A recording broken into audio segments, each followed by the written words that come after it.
ಸ್ನೇಹಿತರೆ, ಇಲ್ಲಿ ನನ್ನ ಬಳಿನೂ ಸಾಕಷ್ಟು ಜನ ಬರ್ತಾರೆ. ಇಲ್ಲಿ ಬರುವಂಥವ್ರು ರೆಫರಿಂದ ಬರ್ತಾರೆ. ಡೈರೆಕ್ಟಾಗಿ ಬರೋದು ಕಡಿಮೆ. ಆದ್ದರಿಂದ ಅವರು ಇನ್ನೊಬ್ಬರು ಯಾರೋ ಸ್ನೇಹಿತರನ್ನು ಅಥವಾ ಬಂಧು ಬಳಗದವ್ರನ್ನ ಕರ್ಕೊಂಬರ್ತಾರೆ. ಕರ್ಕೊಂಡು ಬಂದಾಗ ಇವ್ರಿಗೆ ಪರಿಹಾರ ಆಗಿದೆ, ಇನ್ನೊಬ್ರಿಗೆ ಪರಿಹಾರ ಆಗೋದಿಲ್ಲ. ಕಾರಣ ಏನು ಅಂತಂದರೆ, ಯಾವಾಗ ನಿಮಗೆ ಈ ಪೊಸಿಷನ್ಗಳು ಅರ್ಥ ಆಗ್ತವೋ ಆಗ ಸಂವಹನ ಬಹಳ ಬಹಳ ಸುಲಭ ಆಗುತ್ತೆ. ಇವನು ಹೇಳ್ದಂಗೆ ಅವನು ಕೇಳ್ತಾನ ಅಥವಾ ಅವನು ಹೇಳ್ದಂಗೆ ಇವನು ಕೇಳಬೇಕಾ? Very simple. ನೀವು ಅವ್ರನ್ನ ಹೋಗಿ ಭೇಟಿ ಮಾಡಿದ್ದೀರಾ ಅಂತಂದರೆ ಮೊದಲನೇ ಹೆಜ್ಜೆ ನೀವೇ ಇಟ್ಟಿದ್ದೀರಾ. ಈಗ ಅವರು ಏನನ್ನು ಹೇಳ್ತಾರೆ, ಹೇಳ್ಬಿಟ್ಟು ಮರ್ತೋಗ್ಬಿಡ್ತಾರೆ. ನೆಕ್ಸ್ಟ್ ಏನು ಮಾಡಬೇಕು? ನೀವು ಜ್ಞಾಪಿಸ್ಬೇಕು. ನೀನು ಬಾಯಿ ಬಿಟ್ಟು ಕೇಳ್ದೇನೆ ನಾನು ಕೊಡಲಿ ಅಂತ ಕಾಯ್ಕೊಂಡಿದ್ರೆ ಖಂಡಿತವಾಗ್ಲೂ ಜನ್ಮ ಜನ್ಮಕ್ಕೂ ನಿನಗೆ ಸಿಗೋದಿಲ್ಲ, ಮುಂದಿನ ಜನ್ಮಕ್ಕೂ ಸಿಗೋದಿಲ್ಲ. ನೀನು ಬಾಯಿ ಬಿಡಲಿಲ್ಲ, ಅವರೇ ತಿಳ್ಕೊಳ್ಳಿ, ಅವರೇ ಕಾಲ್ ಮಾಡಲಿ, ಅವರೇ ಮೆಸೇಜ್ ಮಾಡಲಿ, ನನ್ನ ಅಪ್ರಾಣೆ ಮಾಡೋದಿಲ್ಲ. ನನ್ನ ಹೆಂಡತಿ ಮಕ್ಕಳಿಗೂ ಕೂಡ ಇದು ಅನ್ವಯ.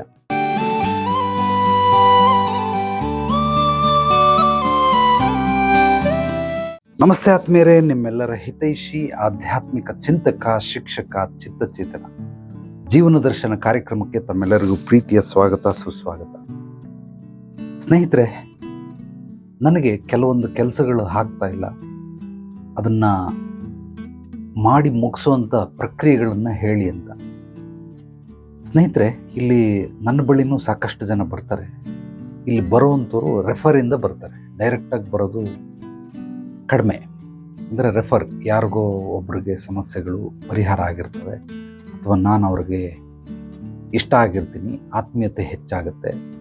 ಆದ್ದರಿಂದ ಅವರು ಇನ್ನೊಬ್ಬರು ಯಾರೋ ಸ್ನೇಹಿತರನ್ನು ಅಥವಾ ಬಂಧು ಬಳಗದವ್ರನ್ನ ಕರ್ಕೊಂಬರ್ತಾರೆ. ಕರ್ಕೊಂಡು ಬಂದಾಗ ಇವ್ರಿಗೆ ಪರಿಹಾರ ಆಗಿದೆ, ಇನ್ನೊಬ್ರಿಗೆ ಪರಿಹಾರ ಆಗೋದು.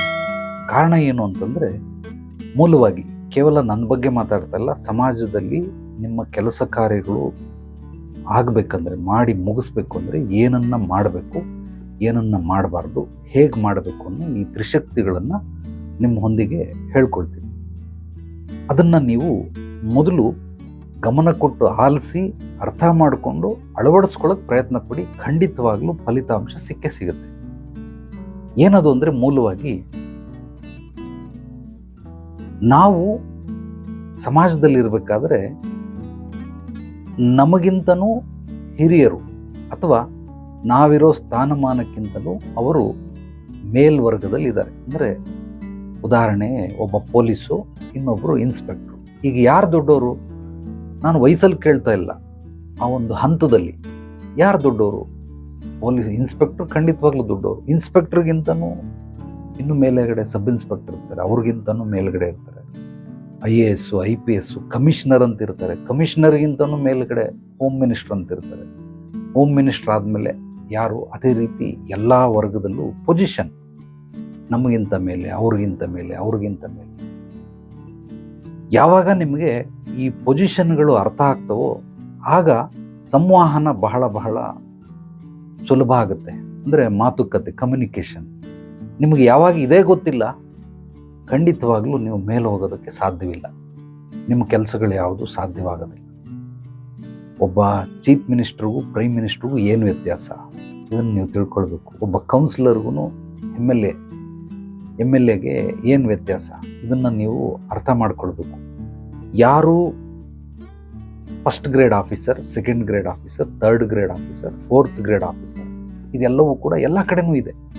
ಅದು ನಿಮ್ಮ ಮನೆಯಲ್ಲೇ ನೋಡಿಕೊಂಡ್ರೆ ಯಾರೋ ಒಬ್ಬರು ಹಿರಿಯರು ಇರ್ತಾರೆ. ನಿಮ್ಮ ಅಪ್ಪ ಅಂದ್ಕೊಳ್ಳಿ, ಅಪ್ಪನಿಗೆ ಅವರು ಹಿರಿಯರು, ಅವ್ರಿಗಿಂತ ಕಿರಿಯರ ಅಮ್ಮ, ಅಮ್ಮ ಆದಮೇಲೆ ನೀವು ಮಕ್ಕಳು, ಹಿರಿಮಗ, ಕಿರಿಮಗ ಅಥವಾ ಹಿರಿಮಗಳು, ಕಿರಿಮಗಳು, ಈ ರೀತಿ ಸ್ಟೆಪ್ ಬೈ ಸ್ಟೆಪ್ ಹೋಗ್ತಾ ಇರ್ತಾರೆ. ನಿಮಗೆ ಮದುವೆ ಆಗಿ ಮಕ್ಕಳಾಗಿರೋ ಮೊಮ್ಮಕ್ಕಳು, ಅವ್ರು ನಿಮಗಿಂತ ಚಿಕ್ಕವರು. ಈ ರೀತಿ ಪ್ರತಿಯೊಂದನ್ನು ಇದು ನಿಮಗೆ ಅರ್ಥ ಆದರೆ, ಹಿರಿಯರ ಹತ್ರ ಹೋಗ್ಬೇಕಾದ್ರೆ ಮೊದಲನೇ ಹೆಜ್ಜೆ ನೀವಿಡಬೇಕೇ ಹೊರತು ಅವ್ರು ಇಡೋದಿಲ್ಲ. ಅವ್ರು ನಿಮ್ಗೆ ಆಲ್ರೆಡಿ ವಿದ್ಯಾ ಬುದ್ಧಿ ಎಲ್ಲ ಕಲಿಸ್ಕೊಟ್ಟಿರ್ತಾರೆ, ಏನೇನು ಬೇಕು ಮಾಡಿಕೊಟ್ಟಿರ್ತಾನೆ. ಮನೆಯಲ್ಲಿ ಬೇರೆ ವಿಚಾರ, ನೀವು ಮನೆ ಬಿಟ್ಟು ಹೊಸಲಿಂದ ಹೊರಗೆ ಹೋದರೆ ಅದಕ್ಕೆ ಬೇರೆ ವಿಚಾರ. ನಿಮ್ಮ ಕೆಲಸ ಕಾರ್ಯಗಳಾಗಬೇಕಂದ್ರೆ ಮೊದಲು ಹಿರಿಯರಿಗೆ ಗೌರವ ಕೊಡೋದನ್ನು ಕಲ್ತ್ಕೊಳ್ಳಿ. ಹಿರಿಯರು ಮೀನ್ಸ್, ನಾನು ಪೊಸಿಷನಲ್ಲಿ ಹೇಳ್ತಾ ಇದ್ದೀನಿ, ಯಾರೋ ಒಬ್ಬ ಒಂದು ಆಧಾರ್ ಕಾರ್ಡ್ ಮಾಡಿಸ್ಬೇಕು. ಒಬ್ಬ ಸಾಮಾನ್ಯ ಪ್ರಜೆ ಅಂತ ಇಟ್ಕೊಳ್ಳಿ, ಅವನ ಆಧಾರ್ ಕಾರ್ಡ್ ಮಾಡ್ಸೋಕ್ಕೆ ಎಲ್ಲಿ ಹೋಗಬೇಕು? ಯಾವುದೋ ಒಂದು ಗೌರ್ಮೆಂಟ್ ಆಫೀಸ್ ಹತ್ರ ಹೋಗ್ತಾರೆ.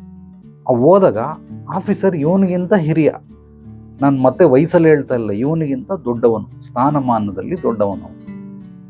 ಆತನಿಗೆ ಇವನು ಹೇಳ್ದಂಗೆ ಅವನು ಕೇಳ್ತಾನ ಅಥವಾ ಅವನು ಹೇಳ್ದಂಗೆ ಇವನು ಕೇಳಬೇಕಾ? Very simple. ಅವ್ರದ್ದೊಂದು ನಿಯಮಬದ್ಧವಾಗಿ ಏನೋ ಒಂದು ಗೌರ್ಮೆಂಟ್ ಅವ್ರಿಗೆ ಕಾಯಕ ಅಂತ ಕೊಟ್ಟಿರುತ್ತೆ. ಆ ಕಾಯಕನ ಇದೇ ರೀತಿ ಮಾಡಬೇಕು ಅಂತ ಇರುತ್ತೆ. ಅಂದರೆ ನಿಬಂಧನೆಗಳಿಗೆ ಒಳಪಟ್ಟಿರ್ತಾರೆ. ಪಾಪ ಅವರೆಲ್ಲ ಹೇಳ್ತಾರೆ, ಇವನು ಅದನ್ನು ಮಾಡಬೇಕೆ ಹೊರತು ಇವನು ಅದನ್ನು ಅರ್ಥ ಮಾಡ್ಕೊಂಡಿಲ್ಲ.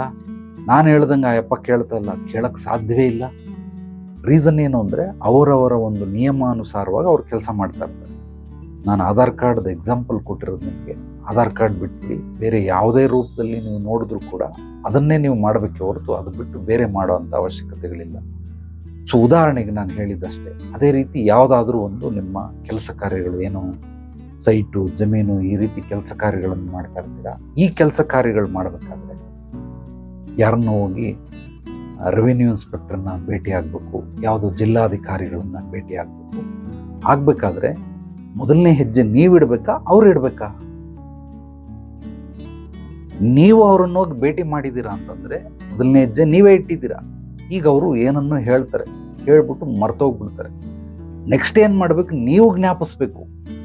ಇದರ ರಹಸ್ಯ ಏನು ಅಂತಂದರೆ, ಒಬ್ಬರು ಒಂದು ಸಲ ಹೇಳಿದ್ರೆ ಸಾಕು, ನಾನು ಕೆಲಸ ಮಾಡ್ತೀನಿ ಅಂತ ಕಾಯ್ಕೊಂಡಿರ್ತಾರೆ. ಅಂದರೆ ಅವರು ಮೊದಲನೇ ಹೆಜ್ಜೆ ಇಡೋದಿಲ್ಲ. ಇದು 100ಕ್ಕೆ 99 ಜನ ಮಾಡುವಂಥ ಒಂದು ಪದ್ಧತಿ. ಅಂದರೆ ಹ್ಯೂಮನ್ ಸೈಕಾಲಜಿ ಬಗ್ಗೆ ನಾನು ಮಾತಾಡ್ತಾ ಇದ್ದೀನಿ. 100ಕ್ಕೆ 99 ಜನ ಅವರು ಹೆಜ್ಜೆಗಳನ್ನು ಇಡೋದಿಲ್ಲ. ಯಾರು ಹಿರಿಯರು ಅಥವಾ ಒಳ್ಳೆ ಸ್ಥಾನಮಾನದಲ್ಲಿರೋರು, ಪೊಸಿಷನ್ನಲ್ಲಿರೋರು, ನೀವು ಏನು ಕೆಲಸ ಆಗಬೇಕು ಅಂತ ಹೊರಟಿರ್ತೀರೋ ಅವರು ಹೆಜ್ಜೆಗಳನ್ನು ಇಡೋದಿಲ್ಲ. ಚೆನ್ನಾಗಿ ತಿಳ್ಕೊಂಬಿಡಿ. ಒಂದು ಸಲ ಹೇಳಿ ನಾನು ಮಾಡ್ತೀನಿ ಅಂತ, ಮತ್ತೆ ಕೆಲವರು 3 ಸಲ ಹೇಳಿ ನಾನು ಮಾಡ್ತೀನಿ, 5 ಸಲ ಹೇಳಿದ್ರೆ ಮಾಡ್ತೀನಿ, 7 ಸಲ ಹೇಳಿದ್ರೆ ಮಾಡ್ತೀನಿ, 10 ಸಲ ಹೇಳಿದ್ರೆ ಮಾಡ್ತೀನಿ. ಕೆಲವರೆಲ್ಲ ಮೈಂಡ್ ಸೆಟ್ ಮಾಡ್ಕೊಂಡ್ಬಿಟ್ಟಿರ್ತಾರೆ, ಈ ರೀತಿನೇ ಮಾಡಬೇಕು ಅಂತ. ನನ್ನ ಹತ್ರನೂ ಸುಮಾರು ಜನ ಬರ್ತಾರೆ, ಸಾಕಷ್ಟು ಜನ ಬಂದು ಹೋಗಿದ್ದಾರೆ. ಇವರೆಲ್ಲ ಏನು ಅಂದರೆ, ನಾನು ಏನೋ ಹೇಳ್ತೀನಿ, ನಾನೇನೋ ಅವ್ರಿಗೆ ಪರಿಹಾರಗಳು ಕೊಟ್ಬಿಡ್ತೀನಿ. ಖಂಡಿತವಾಗ್ಲೂ ಕೊಡೋದಿಲ್ಲ. ನೀನು ಕೇಳಬೇಕು ಫಸ್ಟು. ನನಗಿಂತ ಪರಿಹಾರ ಕೊಡಿ, ಡೆಫಿನೆಟ್ಲಿ ನಾನು ಕೊಟ್ಟೇ ಕೊಡ್ತೀನಿ. ಬೇರೆಯವ್ರು 3 ಸಲ 5 ಸಲ 7 ಸಲ 10 ಸಲ ಆ ಥರ ಇಲ್ಲ. 1 ಸಲ ಕೇಳಿ ನೋಡು, ಖಂಡಿತವಾಗ್ಲೂ ಕೊಡ್ತೀನಿ. ನೀನು ಬಾಯಿ ಬಿಟ್ಟು ಕೇಳ್ದೇನೆ ನಾನು ಕೊಡಲಿ ಅಂತ ಕಾಯ್ಕೊಂಡಿದ್ರೆ ಖಂಡಿತವಾಗ್ಲೂ ಜನ್ಮಕ್ಕೂ ನಿನಗೆ ಸಿಗೋದಿಲ್ಲ, ಮುಂದಿನ ಜನ್ಮಕ್ಕೂ ಸಿಗೋದಿಲ್ಲ. ಮುಂದಿನ ಯಾವ ಜನ್ಮದಲ್ಲೂ ನಿನಗೆ ಸಿಗಕ್ಕೆ ಸಾಧ್ಯವೇ ಇಲ್ಲ. ನೀನು ಬಾಯಿ ಬಿಟ್ಟರೆ ಮಾತ್ರ ಪ್ರಪಂಚ. ನನಗೆ ಮಾರ್ಗದರ್ಶನ ನೀಡಿ ಗುರುಗಳೇ ಅಂತ ಕೇಳಿದ್ರೆ ಖಂಡಿತವಾಗ್ಲೂ ನಾನು ಮಾರ್ಗದರ್ಶನವನ್ನು ನೀಡ್ತೀನಿ. ಶಕ್ತಿ ಮೀರಿ ನಾನು ಏನೇನು ಕಲ್ತಿದ್ದೀನಿ ಅದನ್ನು ಎಲ್ಲವನ್ನ ಸಂಪೂರ್ಣವಾಗಿ ಅಳವಡಿಸಿ ನಿನಗೆ ಮಾರ್ಗದರ್ಶನ ಕೊಡ್ತೀನಿ, ಪರಿಹಾರ ಕೊಡ್ತೀನಿ. ನಿನ್ನ ಅಭಿವೃದ್ಧಿ ಸಮೃದ್ಧಿಗೆ ನಾನು ಶ್ರಮ ಪಡೋದಕ್ಕೆ ಮುಂದಾಗ್ತೀನಿ. ನೀನು ಬಾಯಿ ಬಿಟ್ಟರೆ. ನೀನು ಬಾಯಿ ಬಿಡಲಿಲ್ಲ, ಅವರೇ ತಿಳ್ಕೊಳ್ಳಿ, ಅವರೇ ಕಾಲ್ ಮಾಡಲಿ, ಅವರೇ ಮೆಸೇಜ್ ಮಾಡಲಿ, ನನ್ನ ಅಪ್ರಾಣೆ ಮಾಡೋದಿಲ್ಲ. ನನ್ನ ಹೆಂಡತಿ ಮಕ್ಕಳಿಗೂ ಕೂಡ ಇದು ಅನ್ವಯ. ಅವ್ರು ಏನಾದರೂ ಸಮಸ್ಯೆ ಇದೆ ಅಂತ ಬಂದು ಕೇಳಿದ್ರೆ ಮಾತ್ರ ಪರಿಹಾರ ಕೊಡ್ತೀನಿ ಹೊರತು ನಾನು ಯಾವುದೇ ಕಾರಣಕ್ಕೂ ಪರಿಹಾರಗಳನ್ನು ಕೊಡೋದಿಲ್ಲ. ಹೆಂಡತಿ ಮಕ್ಕಳಿಗೆ ಕೊಡಲ್ಲ ಅಂತಂದಮೇಲೆ ಇನ್ನು ಬೇರೆಯವರು ಏನು ಲೆಕ್ಕ? ಖಂಡಿತವಾಗ್ಲೂ ಆಗೋದಿಲ್ಲ. ಸಹಾಯ ನಾನು ಯಾರಿಗೆ ಬೇಕಾದ್ರೂ, ಒಬ್ಬ ಮಾನವೀಯತೆ ದೃಷ್ಟಿಯಿಂದ ಯಾರಿಗೆ ಬೇಕಾದ್ರೂ ಮಾಡ್ತೀನಿ. ಸಹಾಯ ಬೇರೆ, ಪರಿಹಾರ ಬೇರೆ. ಯಾರೋ ಬಿದ್ದುಬಿಟ್ಟ, ಆ ಬಿದ್ದಂಥ ಕ್ಷಣಕ್ಕೆ ಮಾನವೀಯತೆ ದೃಷ್ಟಿಯಿಂದ ಅವ್ನು ಎತ್ಕೊಂಡೋಗಿ ಕುಣಿಸಿ ಸ್ವಲ್ಪ ಹೊತ್ತೇನೋ ನೀರು ಕೊಟ್ಟು, ಯಾರಿಗೋ ಪೊಲೀಸ್ನವ್ರಿಗೆ ಕಾಲ್ ಮಾಡಬೇಕಾ, ಹಾಸ್ಪಿಟ್ಲಿಗೆ ಕಾಲ್ ಮಾಡಬೇಕಾ, ಆಂಬ್ಯುಲೆನ್ಸಿಗೆ ಕಾಲ್ ಮಾಡಬೇಕಾ, ಮಾಡಿ ಇದು ಸಹಾಯ. ಇದು ಪರಿಹಾರ ಅಲ್ಲ, ಸಹಾಯ. ಪರಿಹಾರ ಅಂದ್ರೇನು?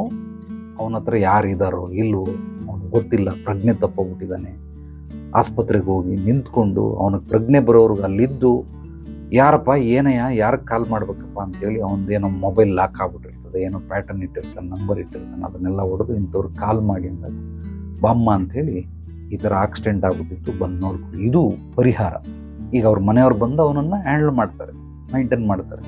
ಈಗ ನಂದೇನು ಅಲ್ಲಿ ತಾತ್ಕಾಲಿಕವಾಗಿ ಮಾಡೋದು ಸಹಾಯ, ಪರಿಪೂರ್ಣವಾಗಿ ಅವನಿಗೆ ಅವ್ರ ಮನೆಯವ್ರ ಜವಾಬ್ದಾರಿನ ಅಂದರೆ ನನ್ನ ಕೈಯಿಂದ ಅವ್ರ ಕೈಗೆ ಇಟ್ಟಾಗ ಇದಕ್ಕೆ ಪರಿಹಾರ ಅಂತ ಸಿಗ್ತದೆ.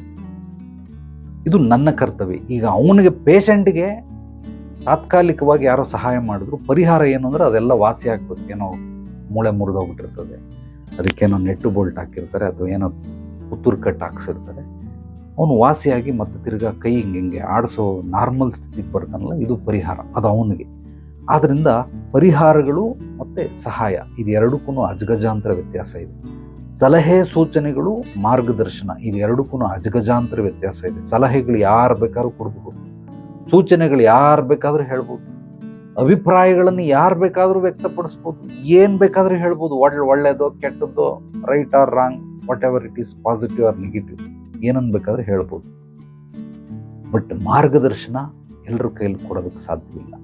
ಆದ್ದರಿಂದ ಮಾರ್ಗದರ್ಶಕರನ್ನು, ಪರಿಹಾರ ಕೊಡುವಂಥವ್ರನ್ನ, ಸೊ ನಿಮ್ಮ ಜೀವನಕ್ಕೆ ನೀವು ಕೇಳೋವಂಥ ಪ್ರಶ್ನೆ ಉತ್ತರ ಕೊಡುವಂಥವ್ರನ್ನ, ಅಥವಾ ಯಾವುದೇ ಕಲೆಗಳು ವಿದ್ಯೆಗಳು ಕಲಿತಾ ಇದ್ದರೆ ಅವ್ರು ಕಲಿಸ್ಕೊಡ್ತಾವ್ರೆ ನಿಮಗೆ.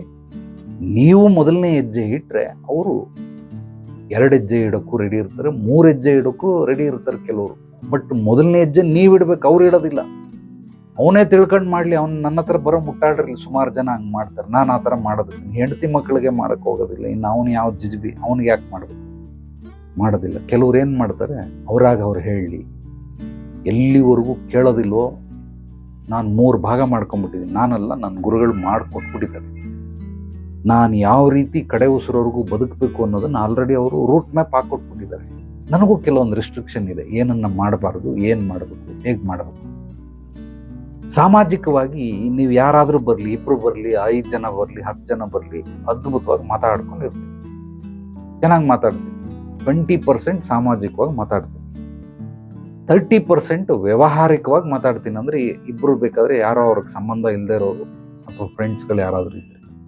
ವೈಯಕ್ತಿಕವಾಗಿ 50% ಮಾತಾಡಬೇಕು. ಅದು ನಾನು ಇನ್ನೊಬ್ಬರು ಎದುರಿಗೆ ಮಾತಾಡೋದಿಲ್ಲ. ಕೇವಲ ಗಂಡ ಹೆಂಡತಿ ಆಗಿದ್ದರೆ ಮಾತ್ರ ಎದುರುಗಡೆ ಮಾತಾಡ್ತೀನಿ. ಯಾರೋ ಸಣ್ಣ ಸಣ್ಣ ಮಕ್ಕಳನ್ನ ಕೌನ್ಸಿಲಿಂಗ್ ಕರ್ಕೊಂಬರ್ತಾರೆ, ಅಪ್ಪ ಅಮ್ಮ ಮಕ್ಕಳು, ಇವ್ರನ್ನ ಬೇಕಾದ್ರೆ ಮಾತಾಡ್ತೀನಿ. ಬೇರೆ ಯಾರೋ ಅವ್ರ ತಂಗಿ ಇದ್ಲು, ಅಕ್ಕ ಇದ್ಲು, ಸೊ ಇನ್ನೊಬ್ರು ಯಾರೋ ಚಿಕ್ಕಮ್ಮ ಇದ್ರು, ದೊಡ್ಡಮ್ಮ, ಅವ್ರ ಜೊತೆ ಅವ್ರ ಎದುರುಗಡೆ ನಾನು ಯಾರಿಗೂ ಪರಿಹಾರಗಳನ್ನು ಹೇಳೋದಿಲ್ಲ. ದಿ ಬೆಸ್ಟ್, ನಿಮಗೆ ಸೊಲ್ಯೂಷನ್ ಬೇಕು, ನಿಮ್ಮ ಸಮಸ್ಯೆಗಳಿಗೆ ಪರಿಹಾರ ಮಾರ್ಗದರ್ಶನ ಬೇಕು ಅಂದರೆ 1-to-1 consultation is the best. 1-to-1 consultation ಭಾರಿ ಉಪಯೋಗಕ್ಕೆ ಬರ್ತದೆ. ನೀವೇನಾದರೂ ಇನ್ನೊಬ್ಬರ ಎದುರುಗಡೆ ಪರಿಹಾರ ಹೇಳಿ, ಎಷ್ಟೊಂದು ಇನ್ಸಿಡೆಂಟ್ಗಳಾಗಿದೆ. ಯಾರೋ 2 ಫ್ರೆಂಡ್ ಬಂದವ್ರೆ, ಕರ್ಕೊಂಡು ಬಂದರು, ಕುಂತ್ಕೊಂಡ್ರು, ಅವ್ರದ್ದೆಲ್ಲ ಜನರಲ್ಲಾಗಿ ಸಾಮಾಜಿಕವಾಗಿ ಮಾತಾಡಿದ್ರೆ, ಸ್ವಲ್ಪ ವ್ಯಾವಹಾರಿಕವಾಗೂ ಮಾತಾಡಿದೆ, ವೈಯಕ್ತಿಕವಾಗಿ ಮಾತಾಡಕ್ಕೆ ಬಂದರು. ನೀನು ಹೊರಗಡೆ ಕುಂತಿರಪ್ಪ ಅಂತ ಒಬ್ಬನ ಸ್ನೇಹಿತನ ಹೊರಗಡೆ ಕಳಿಸ್ದೆ, ಬಾಕ್ಲಾಗ್ದೆ. ಸೊ ಏನು ನಿನ್ನ ಸಮಾಚಾರ ಹೇಳು ಅಂತ. ಇಲ್ಲ ಅವರು ಇರಲಿ ಅಂದ. ಅವರೆಲ್ಲ ಇದ್ದರೆ ನಾನು ಪರಿಹಾರ ಕೊಡೋದಿಲ್ಲ, ನೀನು ಬೇಕಾದ್ರೆ ಹೇಳ್ಕೊ. ಇಲ್ಲ ನಂಗೆ ಪರಿಹಾರ ಬೇಕು ಅಂದರೆ ಮಾತಾಡು. ಸೊ ಒಂದು ವೈಯಕ್ತಿಕವಾಗಿ ಏನೇನೋ ಇರ್ತಾವೆ ಪಾಪ ಅವ್ರದ್ದೆಲ್ಲ. ಅವ್ನಿಗೆ ಇಂತಿಂಥ ಪರಿಹಾರಗಳನ್ನು ಮಾಡ್ಕೊಳ್ಳಪ್ಪ, ನಿನ್ನ ಪರಿಹಾರ ಸಾಗುತ್ತೆ. ಫ್ರೆಂಡ್ ಏನು ಮಾಡ್ಬಿಟ್ಟವನೇ, ಇವನ ಹತ್ರ ಮಾತಾಡೋದು 1 ಗಂಟೆ ಆಯಿತು, ಬಾಗಿಲು ತೆಗೆದು ನೋಡಿದ್ರೆ ಓಡೋಗ್ಬಿಟ್ಟವನೇ. ಅವನು ಇಲ್ಲಿಲ್ಲ. ಫೋನ್ ಮಾಡಿದ್ರೆ ಫೋನ್ ಎತ್ತಲಿಲ್ಲ, ಮೆಸೇಜ್ ಮಾಡಿದ್ರೆ ಯಾಕಪ್ಪ ಅಂತಂದರೆ ಅದಕ್ಕೆ ರಿಪ್ಲೈ ಇಲ್ಲ. ಫ್ರೆಂಡ್ ಹತ್ರ ಹೇಳಿ ಕಳ್ಸವನು, ನಾನು ಕರ್ಕೊಂಬಂದಿರೋದು ನಿನ್ನನ್ನು, ಸೊ ನೀನು ಒಬ್ಬನೇ ಕುಂತ್ಕೊಂಡು ಏನೋ ಮಾತಾಡ್ಕೊಂಡು ನನ್ನನ್ನು ಈಚೆ ಕುಂದಿಸ್ಬಿಟ್ರು, ಹಾಗಾಗಿ ಇನ್ನೊಂದ್ಸಲ ನಾನು ಅವ್ರ ಹತ್ರ ಹೋಗಲ್ಲ ಅಂತ ಮುನಿಸ್ಕೊಂಡು ಹೋದ್ರು. ಒಬ್ಬರು ಇಬ್ಬರಲ್ಲ, ಇವರೆಲ್ಲ ಅವಿವೇಕಿಗಳು. ಒಂದು ರೀತಿ ಇವರು ದಡ್ಡನ ಮಕ್ಕಳು ಅಂತ ಕರಿಬೋದು ಅಷ್ಟೇ. ಎಷ್ಟೇ ಹೇಳಿದರೂ ಕೂಡ ನಾನೇನು ಇದು ಹೊಸ್ದಾಗಲ್ಲ, ಪ್ರತಿಯೊಬ್ಬರು ಬಂದವ್ರಿಗೆ ಹೇಳ್ತಾನೆ ಇರ್ತೀನಿ. ಸಾಮಾಜಿಕ, ವ್ಯಾವಹಾರಿಕ, ವೈಯಕ್ತಿಕ ನಾನು 1-to-1 ಮಾತ್ರನೇ ಮಾತಾಡೋದು, ಬೇರೆಯವ್ರ ಮುಂದೆ ಮಾತಾಡೋದಕ್ಕೆ ಸಾಧ್ಯವಿಲ್ಲ. ಮಾತಾಡಿದ್ರೂ ನಾನು ಬಾಯಿ ಬಿಚ್ಚಲ್ಲ, ಮುಚ್ಕೊಂಡಿರ್ತೀನಿ, ಪರಿಹಾರಗಳನ್ನು ಕೊಡೋದಿಲ್ಲ. 2 ಬಂದು ಕೇಳ್ಬಿಟ್ಟು ನಾನು ಮನೆಗೆ ಹೋದ್ಮೇಲೆ ಪರಿಹಾರ ಕೊಡೋದಿಲ್ಲ, ನಾನು ಮನೆಗೆ ಹೋದ್ಮೇಲೆ ಕೊಡೋದಿಲ್ಲ. ಸೊ ಹಾಗಿರೋದ್ರಿಂದ ಯಾವುದೇ ಕೆಲಸಗಳಾಗಬೇಕಂದ್ರೆ ನಿಮಗಿಂತ ಹಿರಿಯರು, ಪೊಸಿಷನಲ್ಲಿ ಒಳ್ಳೆ ಸ್ಥಾನಮಾನದಲ್ಲಿರೋರು, ಅವ್ರದ್ದೊಂದು ಕೆಲವೊಂದು ನಿಯಮಗಳಿರುತ್ತೆ. ಅದರ ಅನುಸಾರವಾಗಿ ನೀವು ನಡ್ಕೊಳ್ಬೇಕು ಹೊರತು ನಿಮ್ಮ ಅನುಸಾರವಾಗಿ ಅವ್ರು ನಡ್ಕೊಳ್ಳೋದು ಬಹಳ ಕಡಿಮೆ.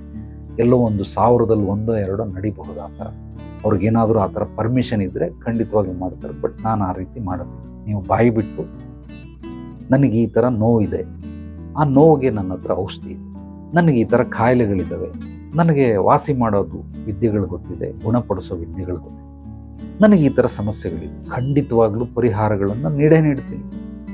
ನನಗೆ ಈ ರೀತಿ ಮಾರ್ಗದರ್ಶನ ಬೇಕು. ಡೆಫಿನೆಟ್ಲಿ ನಿನ್ನ ಗುರಿ ಮುಟ್ಟೋವರೆಗೂ ನಾನು ಮಾರ್ಗದರ್ಶಕನಾಗಿ ನಿನ್ನ ಹಿಂದೆ ಇರ್ತೀನಿ. ಮುಂದೆ ಗುರಿ, ಹಿಂದೆ ಗುರು, ಡೆಫಿನೆಟ್ಲಿ ಇರ್ತೀನಿ. ಆದರೆ ಮೊದಲು ನೀನು ಕೇಳಬೇಕು. ನಾನು ಕೇಳೋದಿಲ್ಲ, ಸಾಧ್ಯವೇ ಇಲ್ಲ ನಾನು ಕೇಳೋದಕ್ಕೆ. ಯಾವಾಗ ನೀನು ಬಾಯಿ ಬಿಡ್ತೀಯ, ನೀನೊಂದು ಹೆಜ್ಜೆ ಮುಂದೆ ಇಡ್ತೀಯ, ಆಗ ನಾನು 2 ಹೆಜ್ಜೆನೂ ಇಡ್ತೀನಿ, 3 ಹೆಜ್ಜೆನೂ ಇಡ್ತೀನಿ. ಆದರೆ ನೀನೇ ಮೊದಲು ಹೆಜ್ಜೆ ಇಡು ಅಂತಂದರೆ ಯಾರೂ ಇಡೋದಕ್ಕೆ ಸಾಧ್ಯವಿಲ್ಲ. ಬಾಯಿ ಬಿಟ್ಟರೆ ಪ್ರಪಂಚ, ಬಾಯಿ ಬಿಡೋದನ್ನು ಕಲ್ತ್ಕೊಳ್ಳಿ. ಆಮೇಲೆ ಅದ್ಭುತವಾಗಿ ನಿಮಗೂ ಕೂಡ ವಂಡರ್ಫುಲ್ ಲೈಫ್ ಸಿಗೋದಕ್ಕೆ, ನಿಮ್ಮ ಸಮಸ್ಯೆಗಳ ಪರಿಹಾರಕ್ಕೆ, ನಿಮ್ಮ ಜೀವನಕ್ಕೆ ಮಾರ್ಗದರ್ಶನ, ನಿಮ್ಮ ಜೀವನದಲ್ಲಿ ಅಭಿವೃದ್ಧಿ, ಸಮೃದ್ಧಿ, ಯಶಸ್ಸು, ಕೀರ್ತಿ, ಗುರಿ ಸಾಧನೆ ಮಾಡೋದಕ್ಕೆ ಅನುಕೂಲ ಆಗುತ್ತೆ. ಆದ್ದರಿಂದ ಸಮಾಜದ ಒಂದು ವ್ಯವಸ್ಥೆಯನ್ನು ಅರ್ಥ ಮಾಡಿಕೊಳ್ಳಿ. Anything is possible, everything is possible when you know the system and process. System and process ಯಾರಿಗೆ ಗೊತ್ತಿರುತ್ತೆ, ಇವರೆಲ್ಲ ರೀತಿ ಅವ್ರಿಗೆ ಬೇಕಾಗಿರೋದು ಎಲ್ಲವನ್ನು ಪಡ್ಕೊಳ್ತಾರೆ.